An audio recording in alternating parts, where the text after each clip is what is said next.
2026 yilgi Nissan Sentra bu o'zining zamonaviy dizayni, texnologiyasi va samaradorligi bilan ajralib turadigan yangi avlod sedanidir. Yangi model yanada aerodinamik shaklga ega bo'lib, old panjarasi kengaytirilgan va LED farlar bilan jihozlangan.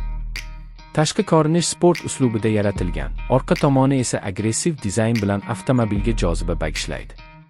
Salonda esa yuqori sifatli materiallar, qulay o'rindiqlar va keng joy mavjud. Nissan o'zining mashhur Zero Gravity o'rindiqlari bilan yo'lovchilarga uzoq safarlarda ham maksimal qulaylikni ta'minlaydi. Markaziy konsolda 9 dyumli sensorli ekran o'rnatilgan bo'lib, u Apple CarPlay va Android Auto tizimlarini qo'llab-quvvatlaydi. Shuningdek, ovozli boshqaruv, simsiz zaryadlash va yangi multimedia tizimi ham mavjud. Texnik jihatdan 2026 Sentra 2,6 litrli 4 silindrli benzinli dvigatel bilan jihozlangan bo'lib, 150 ot kuchiga yaqin quvvat ishlab chiqaradi. Yangi chift uzatmalar qutisi yonilg'i sarfini kamaytirib, silliq yurishni ta'minlaydi. Avtomobilning yo'l ushlashi yaxshilangan, suspenziya esa yanada mustahkamlashtirilgan bo'lib, har xil yo'l sharoitlarida barqarorlikni saqlaydi.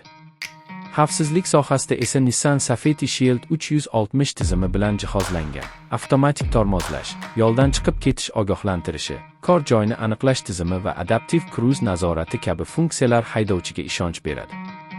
Yonilg'i tejamkorligi ham yuqori darajada, 100 kimga o'rtacha 6-7 litr sarf qiladi.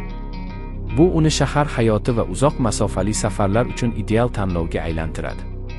Umuman olganda, 2026 yilgi Nissan Sentra bu zamonaviy dizayn, texnologik qulayliklar va ishonchlilikni birlashtirgan o'rta sinf sedani bo'lib, raqobatchilar orasida alohida o'rin egallaydi.